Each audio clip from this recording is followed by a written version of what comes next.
재계 거물 한정의 회장이 감기로 찾은 작은 병원에서 만난 젊은 의사 서우진. 그런데 그가 바로 28년 전 한강에서 실종된 손자 도윤이었다는 충격적 진실이 밝혀지면서 벌어지는 기적 같은 가족재회 이야기가 지금 시작됩니다. 그 전에 잠깐 구독과 좋아요 눌러주시면 큰 힘이 됩니다. 영상 속 인물과 장소는 개인정보 보호를 위해 가명으로 재구성하였습니다. 서울 강남의 한 고층 빌딩 최상층에 위치한 회장실. 거대한 유리창 너머로 한강이 내려다 보이는 이곳에서 한정의 여사는 또 하루를 시작하고 있었습니다. 이제 70을 넘긴 그녀의 얼굴에는 세월의 흔적이 깊게 새겨져 있었지만 여전히 날카로운 눈빛은 수십 년간 기업을 이끌어온 강인함을 보여주고 있었습니다. 회장님, 오늘 오후 이사회 회의 자료입니다. 비서 이 씨가 두툼한 서류 뭉치를 책상 위에 놓았습니다. 정혜는 고개를 끄덕이며 자동으로 서류를 넘겨보았지만 눈은 자꾸만 창밖 한강을 향하고 있었습니다. 이 비서, 한강 주변에 새로운 공원 조성 계획은 어떻게 되고 있나요? 아, 그건 시에서 아직 최종 승인을 받지 못했다고 연락이 왔습니다. 몇 달 더 기다려야 할 것 같습니다. 정혜는 깊은 한숨을 쉬었습니다. 이미 10여 년째 그 프로젝트를 추진하고 있었지만 진전이 없었습니다. 사실 그녀가 그 프로젝트에 집착하는 이유는 다른 곳에 있었습니다. 바로 그 강가에서 가장 소중한 것들을 잃었기 때문이었습니다. 28년 전 그 끔찍한 날을 떠올리는 것은 여전히 고통스러웠습니다.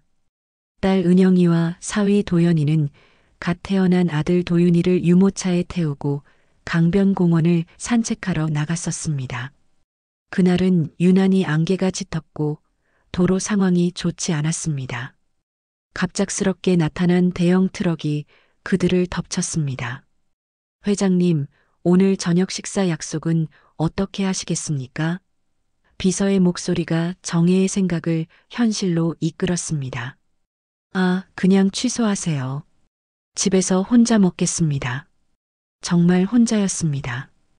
평생을 일만 생각하며 살아온 그녀에게 가족이란 오직 딸과 사위, 그리고 손자뿐이었습니다. 그런데 그 모든 것이 하루아침에 사라져버렸습니다. 딸과 사위는 즉시 사망했고 유모차에 있던 갓난아기 도윤이는 끝내 찾지 못했습니다. 경찰은 강물에 빠져 떠내려갔을 거라고 추정했지만 정혜는 그 말을 믿고 싶지 않았습니다. 자신이 만든 거대한 기업 제국도 막대한 재산도 사회적 지위도 모두 무의미했습니다. 그저 빈집에 혼자 앉아 있으면 지독한 외로움과 후회만이 몰려왔습니다. 그녀는 매일 아침 일어나서 창문을 열고 한강을 바라보며 중얼거렸습니다. 도윤아, 할머니가 너를 찾아낼 거야. 꼭 찾아낼 거야. 며칠 전부터 목이 아프고 열이 나기 시작했습니다. 평소 건강을 자신하던 정혜였지만 이번 감기는 유독 심했습니다. 고열에 시달리며 며칠을 버티다가 결국 이 비서의 권유로 집 근처 작은 내과 병원을 찾게 되었습니다. 회장님, 큰 병원으로 가시는 게 어떨까요? 제가 미리 예약을 잡아놓을 수 있습니다. 아니요, 그냥 근처에 있는 곳으로 가겠습니다. 감기 때문에 대학병원까지 갈 필요는 없어요. 정혜는 오랜만에 운전기사 없이 혼자 차를 몰고 나왔습니다. 그녀의 집에서 가장 가까운 병원은 한강 근처에 있는 작은 내과의원이었습니다. 행복한 클리닉이라는 소박한 이름의 병원이었습니다. 병원 문을 열고 들어서는 순간 깔끔하고 따뜻한 분위기가 느껴졌습니다. 대형 병원의 차가운 느낌과는 달리 마치 누군가의 집에 온 것 같은 편안함이 있었습니다. 어서 오세요. 어떤 증상으로 오셨나요? 간호사가 친절하게 물었습니다. 감기가 심해서 왔는데 의사 선생님을 만나고 싶습니다. 잠시 후 진료실 문이 열리고 젊은 남자 의사가 나타났습니다. 키가 크고 단정한 인상의 의사였는데 그의 첫인상은 정말 깔끔했습니다. 하지만 정혜는 그를 보는 순간 이상한 감정이 밀려왔습니다. 어디선가 본 듯한 느낌이었습니다. 안녕하세요. 저는 이 병원의 원장 서우진입니다. 그의 목소리는 차분하고 따뜻했습니다. 정혜는 그 목소리를 들으며 가슴이 두근거리는 것을 느꼈습니다. 이상한 일이었습니다. 처음 만난 사람인데 마치 오랜 시간 찾던 누군가를 만난 것 같은 느낌이었습니다. 네, 안녕하세요. 며칠 전부터 열이 나고 목이 아파서 왔습니다. 언제부터 증상이 시작되셨나요? 우진이 부드럽게 물었습니다. 사흘 전부터 시작됐어요. 처음에는 단순한 감기인 줄 알았는데 점점 심해지더라고요. 우진은 자세히 문진을 하며 정혜의 상태를 확인했습니다. 그의 손길은 정말 부드러웠고 환자를 대하는 태도는 마치 가족을 돌보는 듯 했습니다. 정이 깊어 보이는 사람이었습니다. 혈압과 체온을 측정해 보겠습니다. 진료가 진행되는 동안 정혜는 계속해서 우진의 얼굴을 살펴보았습니다. 그의 눈썹, 코, 입술의 형태가 자꾸만 누군가를 떠올리게 했습니다. 누구였을까요? 이 익숙한 느낌은 도대체 무엇일까요? 약을 처방해 드릴게요. 이틀 정도 약을 드시고 나아지지 않으면 다시 오세요. 선생님, 혹시 오랫동안 이 동네에 사셨나요? 아니요, 몇 년 전에 이 병원을 열었습니다. 그전에는 서울에 있는 대학병원에서 근무했었어요. 정혜는 더 많은 것을 묻고 싶었지만 처음 만난 의사에게 사적인 질문을 하는 것은 적절하지 않다고 생각했습니다. 하지만 그를 보는 순간 느꼈던 그 따뜻함과 친숙함은 쉽게 사라지지 않았습니다. 그럼 처방전을 받아서 약을 드시고 이틀 후에 다시 오세요. 네, 감사합니다. 병원을 나서면서도 정혜는 계속해서 뒤를 돌아보았습니다. 그 젊은 의사에게서 느꼈던 그 특별한 감정은 무엇이었을까요? 단순히 좋은 인상 때문이었을까요? 아니면 다른 이유가 있었을까요? 집으로 돌아온 정혜는 처방받은 약을 복용하면서도 계속해서 서우진 의사를 떠올렸습니다. 그의 얼굴, 목소리, 그리고 무엇보다 그를 보는 순간 느꼈던 그 묘한 감정이 머릿속에서 떠나지 않았습니다. 밤새 뒤척이며 잠을 이루지 못했습니다. 다음 날 아침 정혜는 이 비서에게 전화를 걸었습니다. 이 비서, 혹시 어제 제가 다녀온 병원에 대해 알아볼 수 있을까요? 행복한 클리닉 말씀이신가요? 무엇을 알아보시길 원하시는지요? 그냥 병원 원장에 대해서요. 서우진이라는 의사 선생님이 있는데 그분에 대해 좀 알아봐 주세요. 이 씨는 정혜의 목소리에서 평소와 다른 무언가를 느꼈습니다. 하지만 묻지 않고 바로 답했습니다. 알겠습니다. 오늘 중으로 조사해서 보고 드리겠습니다. 며칠 후 이 씨가 가져온 자료를 보며 정혜의 심장이 빠르게 뛰기 시작했습니다. 서우진 원장은 올해 32살입니다. 서울대학교 의과대학을 졸업했고 세브란스 병원에서 레지던트를 마친 후 몇 년간 근무하다가 이곳에 개원했습니다. 그런데 더 중요한 것은 이 씨가 잠시 망설이더니 계속 말했습니다. 그분이 고아원 출신이라는 점입니다. 정혜의 손이 떨리기 시작했습니다. 어떤 고아원이죠? 한솔 고아원입니다. 그런데 회장님, 더 흥미로운 사실이 있습니다. 서우진 원장은 생후 6개월 정도에 한강 근처에서 발견되어 고아원으로 보내졌다고 합니다. 그 순간 정혜는 숨이 막히는 것을 느꼈습니다. 한강 근처에서 발견된 아기, 생후 6개월. 그 시기는 정확히 28년 전 도윤이가 실종된 시기와 일치했습니다. 언제, 언제 발견되었다고 했나요? 1997년 4월 15일입니다. 새벽에 강변공원에서 유모차와 함께 발견되었다고 기록되어 있습니다. 정혜는 의자에 주저앉았습니다. 1997년 4월 15일. 바로 그날이었습니다. 딸과 사위가 사고를 당하고 손자 도윤이가 실종된 바로 그날이었습니다. 회장님, 괜찮으시겠습니까? 얼굴이 너무 창백해 보이시는데요. 아니에요, 괜찮습니다. 그런데 이 비서, 혹시 그때 발견된 유모차에 대한 기록도 있나요? 네, 있습니다. 고급 유모차였다고 기록되어 있고 아기 옷도 상당히 좋은 것이었다고 합니다. 그래서 당시 경찰에서는 어느 정도 사회적 지위가 있는 가정의 아이일 것으로 추정했지만 결국 신원을 찾지 못했습니다. 정혜는 그 유모차를 기억하고 있었습니다. 직접 백화점에서 가장 비싼 것으로 골라 구입했던 프랑스 제품이었습니다. 도윤이를 위해 준비한 특별한 선물이었습니다. 그리고 또 한 가지. 서우진 원장이 의대에 진학할 때 장학금을 받았는데 그 장학금을 지원한 곳이 바로 저희 재단입니다. 우리 재단에서요? 네, 회장님께서 10여 년 전에 시작하신 미래의 꿈 장학 사업을 통해서요. 특히 고아원 출신 우수 학생들을 위한 프로그램이었습니다. 정혜는 그 장학 사업을 기억했습니다. 도윤이를 잃은 후 시작한 사업이었습니다. 혹시 어디선가 자신을 찾고 있을지도 모르는 손자를 위해서였습니다.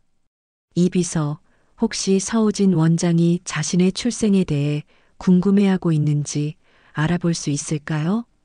이미 알아보았습니다. 주변 분들 말에 의하면 항상 자신의 진짜 가족을 찾고 싶어 했다고 합니다. 특히 의사가 된 이유도 언젠가 자신을 찾으러 올 가족이 있을 것이라는 희망 때문이었다고 하더군요. 정혜는 눈물이 나려는 것을 참았습니다. 모든 것이 너무나 명확했습니다. 나이, 발견된 장소, 시기, 그리고 무엇보다 그를 보는 순간 느꼈던 그 친근함까지. 하지만 확신하기 전에 확실한 증거가 필요했습니다. 이 비서, 혹시 정확한 확인을 위해서는 어떤 방법이 있을까요? DNA 검사를 받아보시는 것이 가장 확실한 방법입니다. 하지만 상대방의 동의가 필요합니다. 정혜는 깊은 생각에 빠졌습니다. 어떻게 그에게 이 이야기를 꺼내야 할까요? 갑자기 나타나서 자신이 할머니라고 말한다면 그가 믿을까요? 며칠 동안 고민에 고민을 거듭한 정혜는 마침내 결심을 굳혔습니다. 이번에는 감기 때문이 아니라 진실을 확인하기 위해 다시 행복한 클리닉을 찾았습니다. 가슴이 두근거리고 손바닥에 땀이 나는 것을 느끼면서도 용기를 내어 병원 문을 열었습니다. 저번에 오셨던 분이시네요. 감기는 다 나으셨어요? 간호사가 반갑게 인사했습니다. 네, 덕분에 많이 나아졌습니다. 그런데 서 원장님께 인사드리고 싶어서 다시 왔어요. 아, 그러시군요. 잠시만 기다려 주세요. 지금 환자분을 보고 계시는데 곧 끝나실 거예요. 기다리는 동안 정혜의 마음은 복잡했습니다. 어떻게 이야기를 시작해야 할지, 그가 자신의 말을 믿어줄지 온갖 생각이 머릿속을 스쳐 지나갔습니다. 그러나 이미 결심한 이상 물러설 수는 없었습니다. 안녕하세요. 저번에 오셨던 분이시네요. 감기는 다 나으셨나요? 우진이 환한 미소를 지으며 인사했습니다. 네, 선생님 덕분에 완전히 나았습니다. 그런데 혹시 시간이 되시면 잠깐 개인적으로 이야기를 나눌 수 있을까요? 우진은 약간 의외라는 표정을 지었지만 곧 고개를 끄덕였습니다. 물론이죠. 진료실로 오세요. 두 사람은 조용한 진료실에 앉았습니다. 정혜는 깊은 숨을 한 번 쉬고 나서 입을 열었습니다. 선생님, 혹시 어려운 질문이지만 선생님의 어린 시절에 대해 조금 물어봐도 될까요? 제 어린 시절이요? 특별한 것은 없는데 왜 갑자기 그런 걸 물어보시는지요? 사실은 정혜는 잠시 망설이다가 용기를 내어 말을 이었습니다. 저에게 28년 전에 잃어버린 손자가 있었어요. 그 아이와 선생님이 비슷한 시기에 태어났고 비슷한 곳에서 발견되었다는 이야기를 들었어서요. 우진의 표정이 점점 진지해졌습니다. 혹시 한강 근처에서 발견된 아기 이야기를 하시는 건가요? 네, 맞습니다. 선생님도 그때 이야기를 알고 계시는군요. 제가 바로 그 아기였습니다. 우진의 목소리가 약간 떨리는 것을 느낄 수 있었습니다.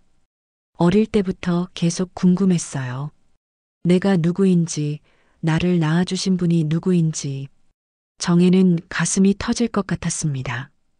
이제 거의 확신에 가까워졌지만 여전히 마지막 확인이 필요했습니다. 선생님, 혹시 이상한 제안이겠지만 DNA 검사를 한번 받아보시겠어요? 저도 확신을 가지고 싶고 선생님도 진실을 알고 싶으시겠죠. 우진은 잠시 생각에 잠긴 후 고개를 끄덕였습니다. 좋은 생각인 것 같습니다. 저도 정말 오랫동안 궁금했거든요. 하지만 혹시 정말 가족이 맞다면 어떻게 하시겠어요? 그럼 세상에서 가장 기쁜 일이겠죠. 하지만 만약 아니라면 그래도 좋은 인연으로 생각하고 싶습니다. 다음 주 두 사람은 함께 대학병원을 찾았습니다. 검사를 위해 혈액을 채취하면서 우진이 말했습니다. 사실 제가 의사가 된 이유 중 하나가 언젠가 저를 찾으러 오실 가족이 있을 것이라고 생각했기 때문이었어요. 병원에 있으면 혹시 저를 찾는 분을 만날 수 있을까 해서요. 정혜는 그 말을 듣고 눈물이 나려는 것을 간신히 참았습니다. 그런 마음으로 의사가 되셨다니 정말 대단한 일이에요. 검사 결과를 기다리는 며칠 동안 두 사람은 자주 만나서 대화를 나누었습니다. 서로의 삶에 대해 이야기하고 그동안 느꼈던 외로움에 대해서도 이야기했습니다.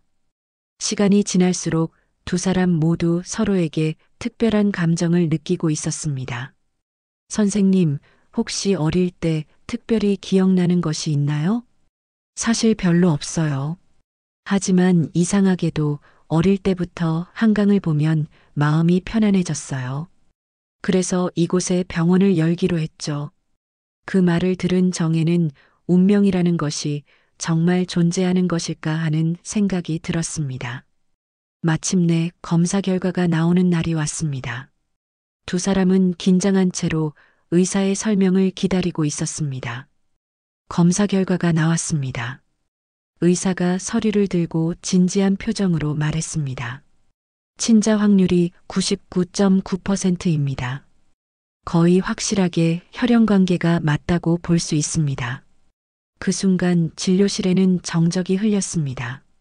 정혜는 손으로 입을 가리며 눈물을 흘리기 시작했습니다. 옆에 앉아있던 우진은 충격에 빠져 아무 말도 할 수 없었습니다. 정말 제가 할머니의 손자인가요? 우진의 목소리가 떨리고 있었습니다. 도윤아, 정혜가 눈물을 흘리며 말했습니다. 정말 내가 내 손자 도윤이구나. 이제 확실해졌어. 도윤? 제 이름이 도윤이었나요? 그래, 한도윤. 내가 태어났을 때 아빠가 지어준 이름이야. 도덕의 도, 윤리의 윤. 올바른 사람이 되길 바라는 마음으로 지어준 이름이었어. 우진은 자신의 진짜 이름을 처음 들은 것이었습니다. 지금까지 자신이 누구인지 어디에서 왔는지 모른 채 살아왔는데 이제야 자신의 진짜 정체성을 알게 된 것이었습니다. 할머니, 제가 정말 할머니의 손자인가요? 아직도 믿기 어렵다는 듯이 우진이 물었습니다. 그래, 내 사랑하는 손자야. 너를 얼마나 찾았는지 모르겠다. 정혜가 우진의 손을 꼴 잡으며 말했습니다. 두 사람은 서로를 바라보며 눈물을 흘렸습니다. 28년 동안 이어진 기나긴 기다림이 마침내 끝이 난 것이었습니다. 정혜는 그동안 느꼈던 공허함이 채워지는 것을 느꼈고 우진은 자신이 평생 찾고 있던 가족을 만나게 된 것이었습니다. 할머니, 제 부모님은 어떻게 되신 건가요? 정혜는 슬픈 표정으로 그날의 이야기를 들려주었습니다. 사고가 일어난 경위, 부모님이 즉시 사망한 것, 그리고 그를 찾기 위해 얼마나 많은 노력을 했는지에 대해서 말입니다. 그날 이후로 나는 매일 한강을 바라보며 살았어. 언젠가 내가 돌아오기를 기다리면서 말이야. 저도 모르게 한강 근처에서 살고 있었네요. 아마도 무의식적으로 이곳을 찾아온 것 같아요. 두 사람은 서로를 꼭 끌어안았습니다. 그 순간 정혜는 지난 28년간 느꼈던 모든 슬픔과 외로움이 사라지는 것을 느꼈습니다. 그리고 우진은 자신이 혼자가 아니라는 것, 자신을 사랑하는 가족이 있다는 것을 깨달았습니다. 그런데 할머니, 제가 받았던 장학금도 할머니가 만드신 재단에서 나온 것이었다고 들었어요. 그래, 그것도 모두 너를 위한 것이었어. 혹시 어디선가 내 손자가 공부하고 있을지도 모른다는 생각에 만든 장학사업이었어. 그럼 제가 의사가 될 수 있었던 것도 모두 할머니 덕분이었네요. 아니야, 그건 내가 열심히 공부해서 이룬 것이야. 나는 그저 조금 도움을 준 것뿐이야. 두 사람은 그날 저녁을 함께 보내기로 했습니다. 정혜는 오랜만에 혼자가 아닌 저녁 식사를 하게 되었고, 우진은 처음으로 진짜 가족과 함께 식사를 하게 되었습니다. 이제 정말 가족이 된 건가요? 우진이 조심스럽게 물었습니다. 그럼 당연히 가족이지. 이제 내가 내 유일한 가족이야. 저도 드디어 진짜 가족을 찾았네요. 그동안 얼마나 외로웠는지 모르겠어요. 이제 다시는 외롭지 않을 거야. 우리가 함께 있으니까. 그날 밤 두 사람은 각자의 집으로 돌아가면서도 계속 전화를 주고받았습니다. 서로에게 더 많은 이야기를 들려주고 싶었고 더 많은 것을 알고 싶었습니다. 이제 새로운 삶이 시작되는 것 같았습니다. 기쁨도 잠시, 며칠 후 정혜의 조카인 한지윤이 갑작스럽게 나타났습니다. 지윤은 정혜의 남동생의 딸로 평소 정혜의 재산에 관심이 많았던 사람이었습니다. 그녀는 언론에 제보까지 하며 이 상황을 문제 삼기 시작했습니다. 고모, 정말 어이가 없네요. 갑자기 나타난 남자가 손자라고 주장한다고 해서 그걸 그대로 믿으시다니요. 지우는 정혜의 집 거실에 앉아 목소리를 높였습니다. 그녀의 얼굴에는 분노와 당황스러움이 섞여 있었습니다. 지윤아, DNA 검사 결과까지 나왔어. 99.9% 일치한다고 했단다. 그런 건 얼마든지 조작할 수 있어요. 요즘 세상에 돈이면 못할 일이 어디 있겠어요? 고모의 재산을 노리고 접근한 사기꾼일 가능성이 높다고요. 정혜는 한숨을 쉬었습니다. 예상했던 일이었지만 실제로 닥치고 보니 마음이 편하지 않았습니다.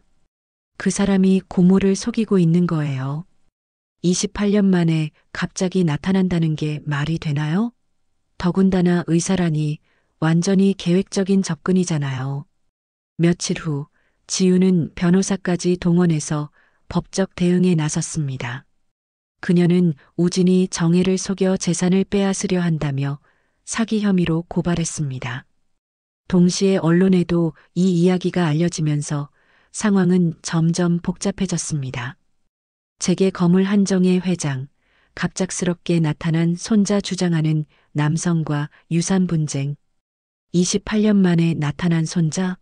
아니면 정교한 사기극? 언론들은 자극적인 제목으로 이 사건을 다뤘습니다. 우진의 병원 앞에는 기자들이 몰려들었고 그의 일상은 완전히 뒤바뀌었습니다. 서 원장님, 정말 한정혜 회장의 손자가 맞나요? 재산을 노리고 접근하신 건 아닌가요? DNA 검사가 조작되었다는 의혹에 대해서는 어떻게 생각하세요? 우진은 이런 상황이 당황스러웠습니다. 단순히 자신의 가족을 찾았다고 생각했는데 갑자기 사기꾼 취급을 받게 된 것이었습니다. 할머니, 이런 일이 일어날 줄 몰랐어요. 제가 할머니께 피해를 드리는 것 같아서 죄송합니다. 도윤아, 내가 미안해할 일이 아니야. 이런 일은 예상했던 일이야. 하지만 법적 분쟁은 계속되었습니다. 지우는 더 많은 친척들을 끌어들여 연합전선을 구축했습니다. 그들은 우진이 정혜의 외로움을 이용해 접근했다고 주장했습니다. 고모는 손자를 잃은 슬픔 때문에 판단력이 흐려진 거예요. 그 남자가 그런 약점을 노리고 접근한 거라고요. 법정에서 첫 번째 심리가 열렸습니다. 지훈 측 변호사는 우진의 접근이 계획적이었다고 주장했습니다. 한정혜 회장은 손자를 잃은 트라우마로 인해 누구든 손자라고 주장하면 믿고 싶어 하는 심리 상태에 있었습니다. 피고는 이런 점을 악용해서 정교한 사기를 벌인 것입니다. 반면 정혜와 우진 측 변호사는 과학적 증거를 제시했습니다. DNA 검사는 국내 최고 권위의 기관에서 실시되었으며 그 결과는 99.9%의 정확도를 보여줍니다. 또한 피고가 발견된 시기와 장소, 상황 등이 모두 일치합니다. 하지만 상대편은 끈질기게 의혹을 제기했습니다. 그런 자료들은 얼마든지 조작 가능합니다. 더군다나 피고는 의사로서 그런 조작을 할 만한 지식과 인맥을 가지고 있습니다. 법정 공방이 이어지는 동안 우진은 점점 지쳐갔습니다. 환자들도 이런 소문 때문에 병원을 기피하기 시작했고 그의 평범했던 일상은 완전히 파괴되었습니다. 할머니, 정말 죄송해요. 제가 나타나지 않았다면 이런 일은 없었을 텐데. 도윤아, 그런 말 하지 마. 이건 우리가 견뎌내야 할 시련이야. 진실은 결국 밝혀질 거야. 하지만 언론의 관심은 더욱 뜨거워졌고 양쪽 모두 큰 스트레스를 받고 있었습니다. 특히 우진은 자신이 정말 가족을 찾은 것인지 아니면 무의식적으로 할머니를 이용한 것인지에 대해서도 혼란스러워하기 시작했습니다. 법정 최종 심리가 열리는 날이 왔습니다. 법정에는 언론과 관계자들로 가득했고 긴장감이 최고조에 달했습니다. 정혜와 우진은 변호사와 함께 한쪽에 앉아 있었고 지훈을 비롯한 친척들은 반대편에 앉아 있었습니다. 이제 마지막 증거 제시 시간입니다. 판사가 엄숙하게 말했습니다. 정혜 측 변호사가 일어섰습니다. 그는 준비해온 결정적인 증거들을 차례대로 제시하기 시작했습니다. 첫 번째 증거입니다. 이것은 1997년 4월 15일 한강경찰서에서 작성된 발견 신고서입니다. 생후 약 6개월 된 남자 아기가 유모차와 함께 발견되었다고 기록되어 있습니다. 법정에 있던 모든 사람들이 서류를 주목했습니다. 두 번째 증거입니다. 당시 발견된 유모차에 대한 감정서입니다. 이 유모차는 프랑스 베베 콩포트사의 최고급 제품으로 한정혜 회장이 손자를 위해 구입한 것과 동일한 모델입니다. 여기 구매 영수증도 있습니다. 지훈 측 변호사가 반박했습니다. 그런 유모차는 누구나 구할 수 있습니다. 단순한 우연일 수도 있습니다. 하지만 정혜 측 변호사는 더 강력한 증거를 제시했습니다. 세 번째 증거입니다. 당시 아기가 입고 있던 옷에서 발견된 특별한 표식입니다. 이 옷은 한정혜 회장이 직접 주문 제작한 것으로 안쪽에 도윤이라는 이름이 수놓아져 있었습니다. 법정이 술렁였습니다. 이런 세부적인 증거까지 조작하기는 어려웠기 때문입니다. 네 번째 증거는 DNA 검사 결과입니다. 이 검사는 서울대학교 의과대학 법의학교실에서 진행되었으며 재검사도 다른 기관에서 실시되어 동일한 결과가 나왔습니다. 우진이 일어서서 직접 증언했습니다. 저는 어릴 때부터 계속 제 뿌리를 찾고 싶었습니다. 고아원에서 자라면서 언젠가는 진짜 가족을 만날 수 있을 것이라고 믿었습니다. 의사가 된 것도 그런 희망 때문이었습니다. 그의 목소리는 진실했고 법정에 있던 사람들도 그의 진심을 느낄 수 있었습니다. 저는 한정혜 회장님의 재산에는 전혀 관심이 없습니다. 저에게 필요한 것은 가족뿐입니다. 28년 동안 혼자 살아오면서 가장 간절히 원했던 것이 바로 진짜 가족이었습니다. 정혜도 증언대에 섰습니다. 저는 손자를 잃은 후 28년 동안 하루도 그 아이를 잊은 적이 없습니다. 그 아이를 찾기 위해 수없이 많은 노력을 했습니다. 그리고 마침내 제 손자를 찾았습니다. 그녀의 목소리는 떨리고 있었지만 확신에 차 있었습니다. 우진이가 저에게 접근한 것이 아닙니다. 제가 우연히 그 아이의 병원을 찾게 되었고 그때 느꼈던 그 특별한 감정이 저를 이끌었습니다. 혈육의 정이라는 것이 정말 존재한다는 것을 깨달았습니다. 지훈 측에서는 여전히 의혹을 제기했지만 제시된 증거들은 너무나 명확했습니다. 특히 당시 발견 기록과 현재 상황이 완벽하게 일치하고 있었습니다. 마침내 판사가 최종 판결을 내렸습니다. 본 법정은 제시된 모든 증거를 종합적으로 검토한 결과 서우진 씨가 한정혜 여사의 친손자임을 법적으로 인정합니다. 법정에서 박수가 터져 나왔습니다. 정혜와 우진은 서로를 끌어안으며 눈물을 흘렸습니다. 오랜 법정 공방이 끝나고 마침내 그들의 관계가 공식적으로 인정받은 것이었습니다. 또한 본 법정은 피고에 대한 사기 혐의를 모두 무혐의 처분합니다. 오히려 이는 기적적인 가족 재회로 판단됩니다. 지우는 패소한 충격에 빠져 있었지만 이제 더 이상 어떤 법적 수단도 없었습니다. 모든 증거가 명확했고 법원의 판결도 확정되었기 때문입니다. 법정을 나서면서 우진이 정혜에게 말했습니다. 할머니, 이제 정말 끝난 건가요? 그래, 이제 아무도 우리 사이를 갈라놓을 수 없어. 법적으로도 확실해졌으니까. 밖에서 기다리고 있던 기자들에게 정혜가 당당하게 말했습니다. 제 손자가 돌아왔습니다. 이보다 더 확실한 증거는 없습니다. 법정 승리 후 석 달이 지났습니다. 언론의 관심도 점차 사그라들었고 정혜와 우진은 진정한 가족으로서의 새로운 삶을 시작하고 있었습니다. 우진의 병원에도 다시 환자들이 돌아왔고 오히려 이전보다 더 많은 사람들이 찾아오고 있었습니다. 할머니, 오늘은 어떤 하루를 보내셨어요? 우진이 저녁 식사를 함께하며 물었습니다. 이제 두 사람은 매일 저녁을 함께하는 것이 일상이 되었습니다. 오늘은 정말 의미 있는 하루였어. 우리가 계획했던 프로젝트 첫 번째 사업이 승인되었거든. 정혜와 우진은 법정 공방을 겪으면서 더욱 가까워졌을 뿐만 아니라 함께 의미 있는 일을 하자고 약속했었습니다. 그것은 바로 실종 아동 지원 프로젝트와 무료 의료 서비스 프로그램이었습니다. 정말요? 드디어 시작할 수 있게 된 건가요? 그래, 한강 일대에 실종 아동 전용 상담센터를 만들기로 했어. 그리고 내 병원과 연계해서 그 가족들에게 무료 의료 서비스도 제공하기로 했고, 우진의 얼굴이 환해졌습니다.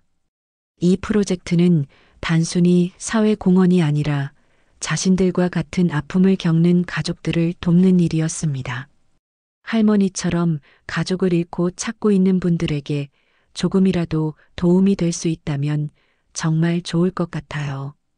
그리고 너처럼 자신의 뿌리를 찾고 있는 아이들에게도 희망을 줄 수 있을 거야. 며칠 후 한강공원에서 희망의 다리 상담센터 개소식이 열렸습니다.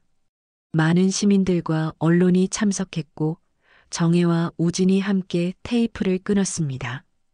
이 센터는 저와 제 손자가 경험한 기적을 다른 가족들에게도 전하고 싶은 마음으로 만들었습니다. 정혜가 개소식에서 연설했습니다.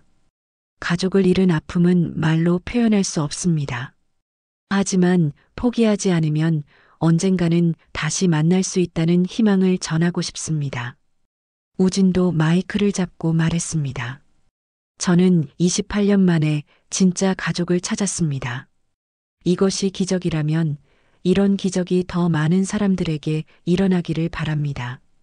개소식이 끝난 후 두 사람은 한강변을 천천히 걸었습니다. 바로 이곳에서 모든 일이 시작되었고 이제 이곳에서 새로운 희망을 만들어가고 있었습니다. 할머니, 생각해보니 정말 신기해요. 제가 무의식 중에 이 근처에서 살고 있었다는 것이요. 그게 바로 혈육의 인연이야. 너도 모르게 할머니를 찾아온 거라고 생각해. 그리고 할머니께서 제가 공부할 수 있도록 장학금을 만들어주신 것도요. 정말 운명이었나 봐요. 정혜는 우진의 어깨에 손을 올리며 말했습니다. 도윤아, 내가 내 곁에 돌아와서 내 인생이 다시 살아났단다. 이제 내게는 진짜 가족이 있고 함께할 미래가 있어. 저도 마찬가지예요, 할머니. 이제 저에게도 정말 소중한 가족이 생겼어요. 앞으로 할머니의 꿈을 이어받아서 더 많은 사람들을 도울게요. 해가 지면서 한강의 아름다운 노을이 비쳤습니다. 정혜와 우진은 서로의 손을 잡고 그 모습을 바라보았습니다. 한때 이별의 장소였던 이곳이 이제는 재회와 희망의 장소가 되었습니다. 할머니, 앞으로도 계속 함께 하시겠죠? 당연하지. 이제 우리는 진짜 가족이니까. 그리고 우리가 시작한 이 일들을 통해서 더 많은 가족들이 행복해질 수 있도록 계속 노력하자. 몇 달 후 희망의 다리 상담센터를 통해 첫 번째 실종 아동이 가족과 재회했다는 소식이 전해졌습니다. 그리고 우진의 병원에서 운영하는 무료 진료 프로그램도 많은 사람들에게 도움이 되고 있었습니다. 할머니, 우리가 하는 일이 정말 의미가 있네요. 그래, 우리의 경험이 다른 사람들에게도 희망이 되고 있어. 이보다 더 좋은 일이 어디 있겠니? 정혜와 우진은 이제 단순히 할머니와 손자가 아니라 같은 꿈을 가지고 함께 일하는 동반자가 되었습니다. 그들이 만들어가는 희망의 이야기는 계속해서 더 많은 사람들에게 전해지고 있었습니다. 저녁 무렵 두 사람은 또다시 한강을 바라보며 서 있었습니다. 이제 이곳은 더 이상 슬픔의 장소가 아니라 사랑과 희망이 가득한 곳이었습니다. 오늘도 귀한 시간 내어 끝까지 시청해주신 구독자 여러분 진심으로 감사드립니다. 오늘의 이야기가 마음을 울렸다면 구독과 좋아요, 댓글 부탁드립니다.